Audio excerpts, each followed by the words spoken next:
अस्सलाम वालेकुम। सुप्रभात। कक्षा 11 से अभिव्यक्ति माध्यम में से जनसंचार आपने देखा। आगे की परीक्षा में आपने जनसंचार के प्रश्नों के उत्तर भी बहुत अच्छे से लिखे हैं। तो मैं मानता हूँ कि जनसंचार में संचार क्या है, संचार के मूल तत्व क्या है, वो आपने ठीक से समझा है। अब उसी में आगे है दूसरा चैप्टर पत्रकारिता। अब पत्रकारिता को हम 6 भागों में विविध रूप से देखेंगे कि पत्रकारिता के विविध आयाम, कि पत्रकारिता के विविध आयाम कौन से हैं, कि पत्रकारिता के कहाँ कहाँ बहुत सचोट रूप से काम आती है, उसका काम कहाँ अधिक रहता है, उसके आयाम क्या क्या है। फिर पत्रकारिता का क्षेत्र, तो उसका क्षेत्र कौन कौन सा है, कि वो कौन कौन से क्षेत्र में पत्रकारिता काम करती है। फिर पत्रकारिता क्या है, सबसे पहले तो हमें यही देखना है कि पत्रकारिता क्या है। उसके बाद पत्रकारिता के विविध आयाम जो मैंने कहा उस पर हम ध्यान रखेंगे। फिर पत्रकारीय लेखन और संपादकीय लेखन, दोनों में अंतर क्या है। पत्रकारिता लेखन और संपादकीय लेखन में अंतर क्या है। अब पत्रकारिता का विभिन्न प्रकार में अगर आमतौर पर देखें तो खोजपरक पत्रकारिता, विशेषकृत पत्रकारिता, वॉचडॉग पत्रकारिता, एडवोकेसी पत्रकारिता और वैकल्पिक पत्रकारिता, ऐसे बहुत सारे विभाग आपको देखने को मिलेंगे। ये है आपकी किताबी भाषा। कई बार आपको पता ही है, आप जानते हैं पत्रकारिता क्या है। आप रोज पत्रकारिता से रूबरू होते हैं, मोबाइल के जरिए, टीवी के जरिए, न्यूज़पेपर के जरिए। पर अगर किताब की भाषा में आपको समझाऊंगा तो आपको ठीक से समझ में नहीं आएगा। इसलिए पहले सरलतम भाषा में आपको समझाने का प्रयत्न करूंगा। पहले मैं आपको पढ़ के सुनाता हूं कि पत्रकारिता के विभिन्न आयाम। तो कि पत्रकारिता को विधायिका, कार्यपालिका एवं न्यायपालिका के अतिरिक्त लोकतंत्र का चौथा स्तंभ माना गया है। लोकतंत्र के जो लोकतंत्र है, हमारा लोकतंत्र विश्व का सबसे बड़ा लोकतंत्र है और वो भी लिखित लोकतंत्र है, बंधारणीय लोकतंत्र है। हमारे लोकतंत्र के 4 मूल स्तंभ है। एक है विधायिका। विधायिका मतलब जो विधायक हम चुनते हैं, जो हमारे सेवक चुनते हैं, जनसेवक, जनप्रतिनिधि, जिन्हें आप नेता कहते हैं, वो। दूसरी है कार्यपालिका।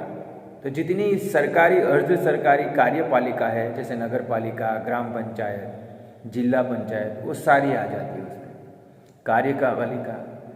तीसरा है न्यायपालिका, कि अगर आपको कोई अन्याय हो तो आप उस अन्याय के खिलाफ न्यायालय में जाकर न्याय प्राप्त कर सकते हैं। और चौथा है लोकतंत्र का स्तंभ पत्रकारिता।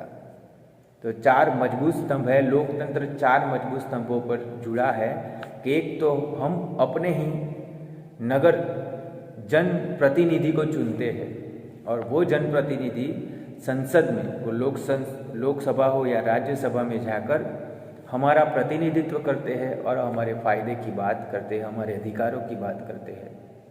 दूसरा है कार्यपालिका।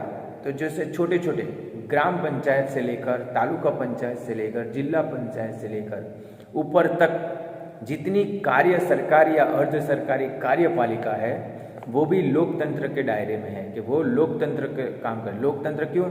कि ग्राम पंचायत है, वो ग्राम पंचायत ग्राम के हर एक व्यक्ति के लिए काम करती है।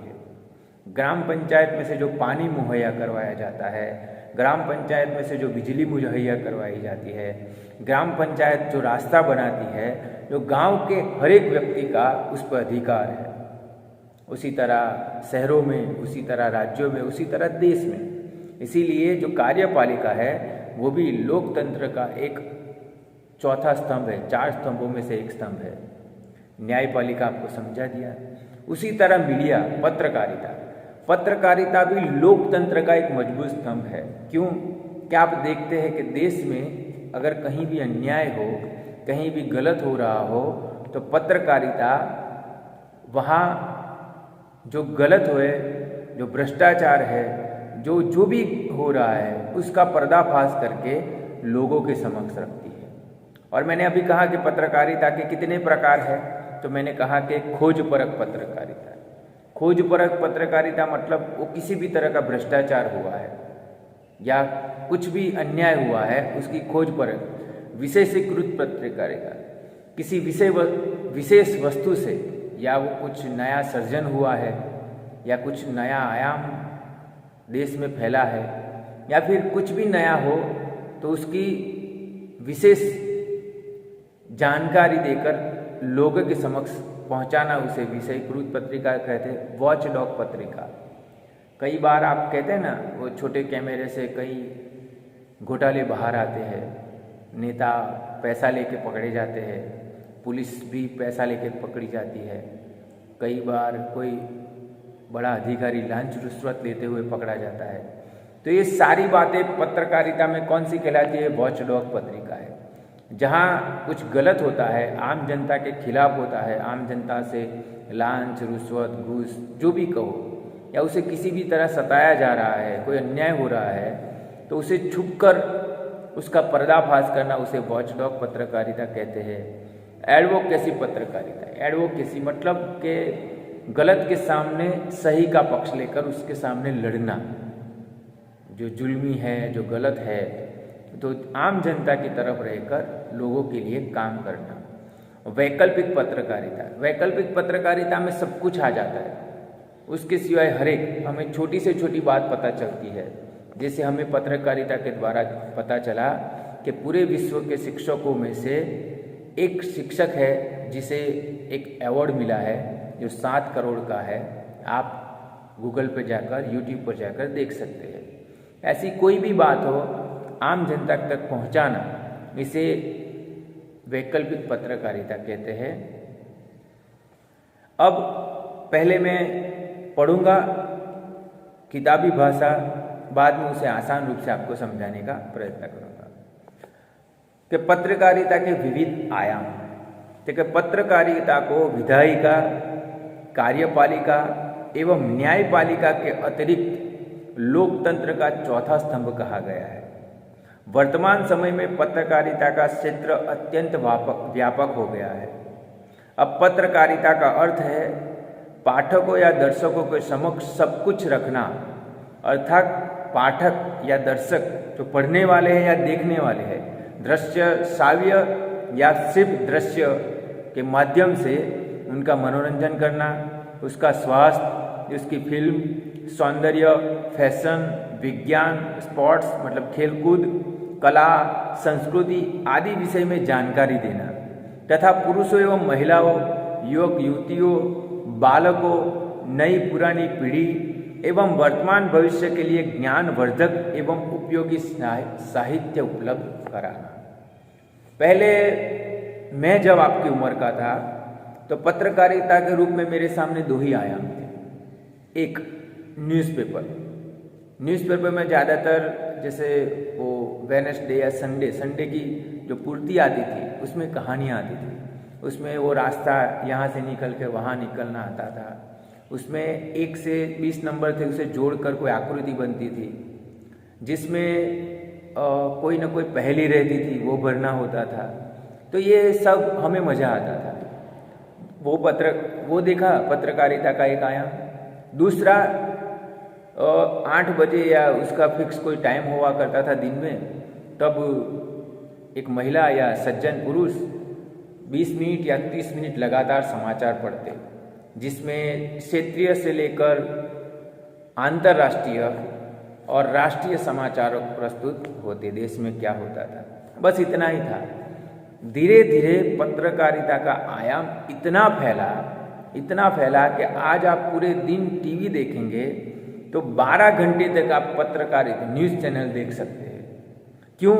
क्योंकि 12 घंटे न्यूज़ चैनल में विविध जो जीवन में महत्वपूर्ण यहाँ बताया गया है कि स्वास्थ्य है, फिल्म है, सौंदर्य है, फैशन है, विज्ञान है, खेलकूद है, कला है, संस्कृति है आदि विषय की जानकारी। इसके सिवाय पुरुष या महिला, युवक या युवतियों या बच्चों के लिए नई पुरानी या कोई भी ज्ञानवर्धक नॉलेजेबल जो माहिती है वो भी आपको न्यूज़ चैनलों पर मिल जाती है।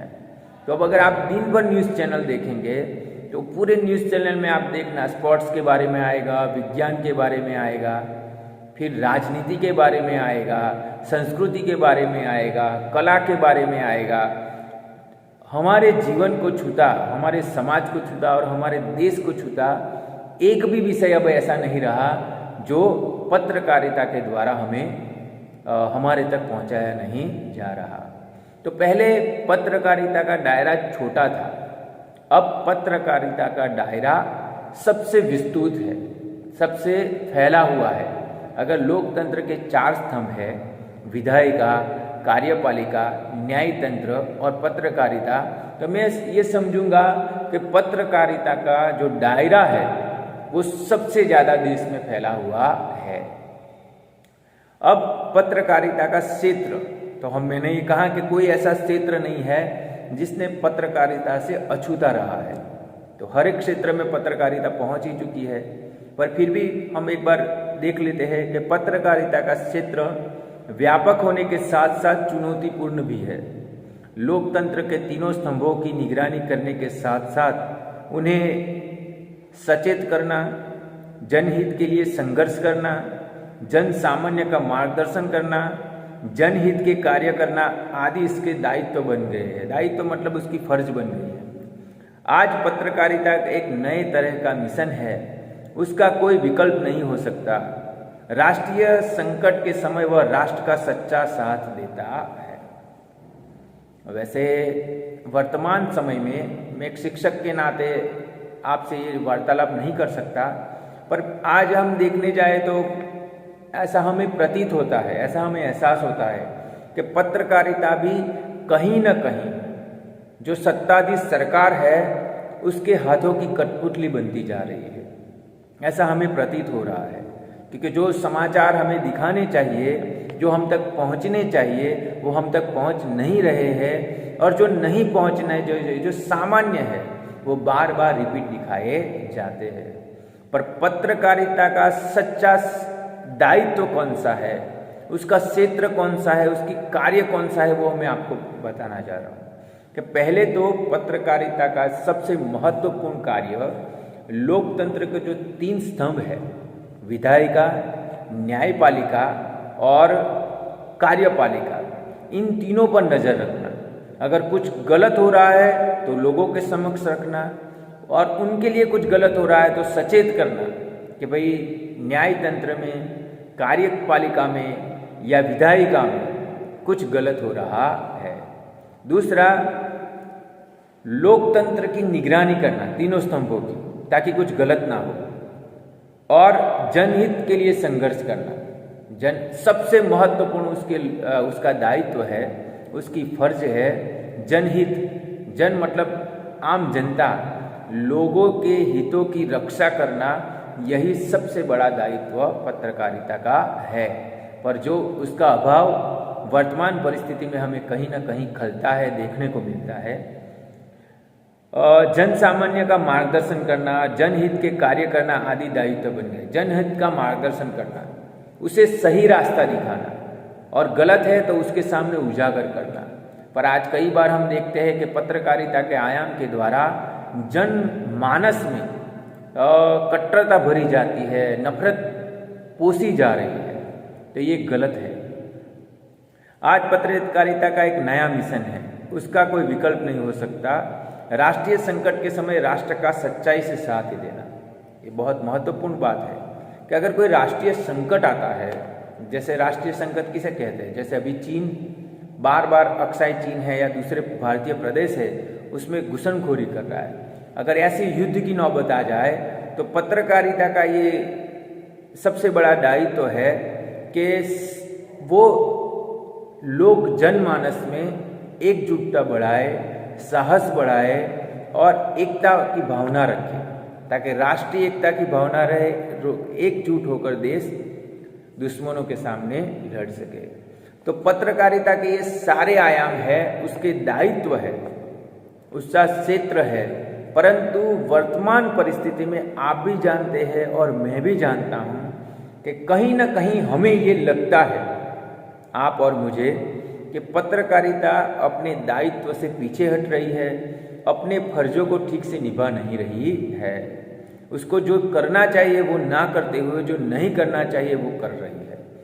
पत्रकारिता की परिभाषा सिर्फ इतनी है कि जो घटनाएं घटित होती है, जो भ्रष्टाचार हो रहे हैं, जो गलत बातें हो रही है, जनमानस और जो जनहित के खिलाफ है, उसको बस लोगों के सामने प्रस्तुत करना, ना कि न्यायालय खुद बन जाना, खुद ये कहना कि ये सही है और ये गलत है। उसका काम बस लोगों के सामने सही या गलत जो भी हो, जैसा हो, बस सत्य प्रस्तुत कर देना, बाद पर लोगों को छोड़ देना कि वो क्या डिसाइड करते हैं, वो क्या तय करते हैं। पर आज पत्रकारिता के क्षेत्र खुद ही न्यायालय बन गए हैं, खुद ही जज बन गए हैं। उसके बाद पत्रकारिता क्या है? अब पत्रकारिता क्या है, पत्रकार लेखन, संपादकीय लेखन, आने वाले भाग में हम देखेंगे।